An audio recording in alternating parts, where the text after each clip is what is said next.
Gemini. This is a Gemini Sun, Moon, Rising, and Venus collective bonus reading for the month of March. For your personal reading, kindly send me a direct message. Kamusta mga Gemini? Kamusta? Anong meron? Anong bago para sa ating mga Gemini? This is a Gemini Sun, Moon, Rising, and Venus collective bonus reading for the month of March. Okay? Reminder, ang nag-iisang account ng Mystic Siren ay kay Angeles 11. Any messages coming from a different account, hindi po ako yun. And another reminder, ideally mag-book kayo in advance kasi mahirap talagang mag-adjust kapag biglaan, no? Yung within the day yung gusto nyong schedule. Kindly book in advance. Alright? Gemini, Sun, Moon, Rising, and Venus collective bonus reading for the month of March. Let's see ang energy ng ating mga Gemini. Love and money, please. Okay. Meron kang hinintay na good news, good outcome. May hinintay kang kaperahan, kabuhayan, good news that involves money. But it feels like nag-ghost ka ba? May nangutang, may nag-scam. Parang hindi ka na kinakausap. Ano to? So, nagkaroon ng decision. Sabi mo, sige, wala namang mangyayari, but habang hinihintay mo yung malaking pera na na-scam, inutang, tinakbo ko anuman, you don't feel confident na mababalik pa siya ng buo o mababalik pa. Sabi mo, kikitain naman yan ulit. Bahala na si Lord sa kanya. Alright, so may conflict here. I think pagdating sa feminine, meron kang pinag-iisipan, pinagpipilian, sana all namimili na dalawang masculine sa buhay mo.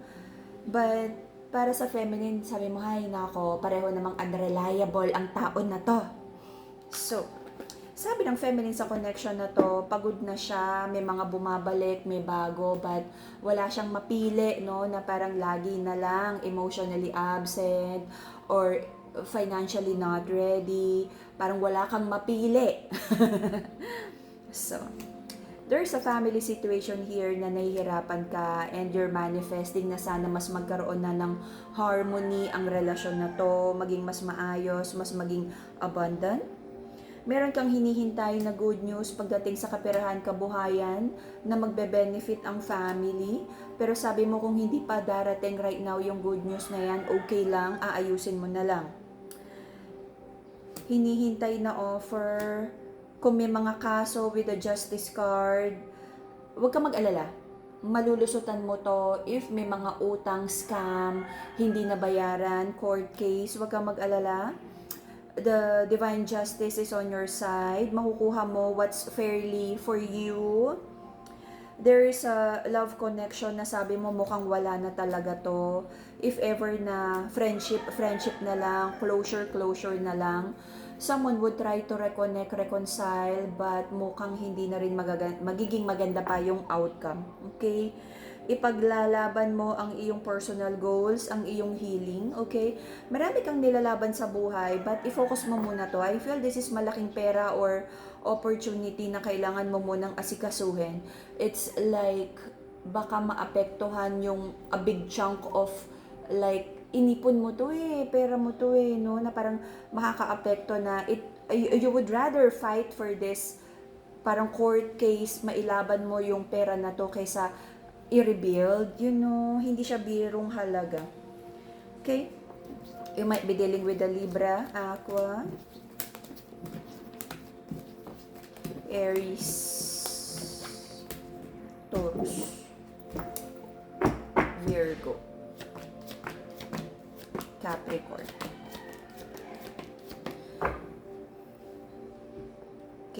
The reason for the reading is meron kang hinintay na good news, good outcome, but I feel na udlot. You feel so broken-hearted, pero sabi mo ayaw mo ng away.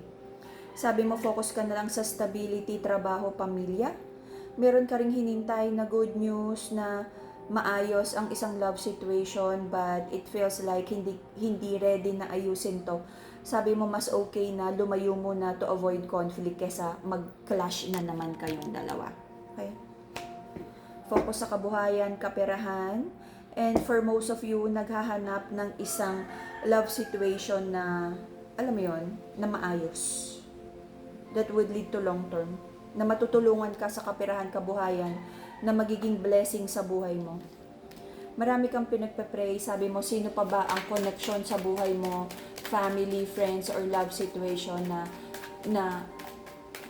dapat kasama pa sa long term, sa future self, sa future na binibuild mo, at sino ang mga dapat bitiwan, sino ba yung mga dapat i-keep at itapon sa basurahan.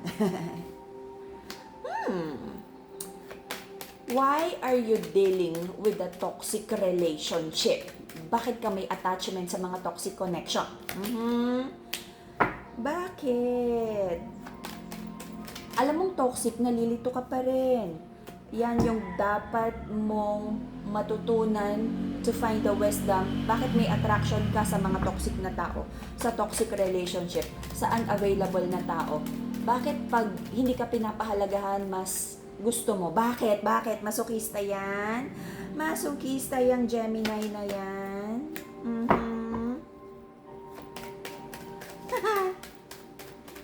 So, ang dami. Alam mo, ikaw at this person, no? For some of you, parang nasa middle of past person at alam mong hindi tama, pero naiisip mo pa rin, hindi ka pa rin makamove forward. Hindi ka makaheal, sobra kang nasaktan. Gusto mo pa rin kausapin, gusto mong humingi ng closure. Pero alam mong maraming beses nyo na namang sinubukang ayusin to, pero lason kayo sa isa't isa. Nagdala ng maraming sadness, disappointment sa'yo ang relationship na to.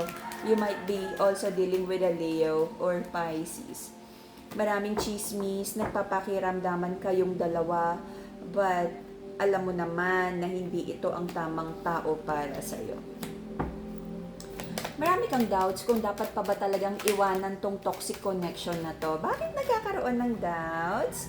Alam mo naman kung ano yung reality ng situation. You feel so unloved, unrequited ang iyong pagmamahal. Alam mong sinungaling ang tao na to sa'yo, pero bakit daw sabi mo hindi mo siya mabitiwan? So bakit? Kailangan mo ba ng exorcism? Buhusan ng asin. So, until mid-June, mananahimik ang ating masculine. But parang may bottled up emotions, resentment. But I feel you would choose to heal. Meron ding battle of pride and ego here. Hindi to matatapos kung ganito. Kung kailangang mag-usap para magkaroon ng closure, go for it. If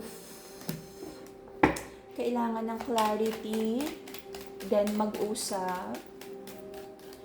Any more clarification sa energy ng ating mga Gemini? Communication? Siyempre, no? Mapipigilan bang makipag-usap ang mga Gemini? So, third party. Okay, feminine in this connection. If you feel na kailangan ng mag-usap, mag-usap.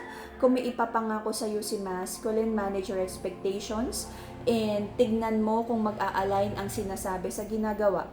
Kung meron ka mga duda, if the masculine is entertaining other love, potential love connection, may nakikita at natatanaw ako dito. So, protect your heart for now. Kung hindi mo naman nakikitang naka-align ang sinasabi sa ginagawa, wag masyadong magtiwala. Someone might feel defeated because akala niya may binibuild kayo together. Huwag masyadong maniwala sa plano, lalo na plano is a potential, okay? Dapat makita mo yung actions. Maramdaman mo yung sincerity and honesty. I feel until like around June, you would detach again sa connection na to. Andito na naman kayo sa on and off, okay? If maraming beses ka nang nasaktan, at na-fail ng relationship na to, trust the pattern, trust the history of this relationship, okay? Kesa yung mga potential na pangako. Alrighty? Paniwalaan ang nakikita ng mata, hindi ang sinasabi ng person mo, okay? Maraming pwedeng sabihin, but mas pagkatiwalaan ang patterns, ang actions, ang ginagawa ng person na to. Okay? And that will be the Gemini, Sun, Moon, Rising, and Venus collective reading for the month of March.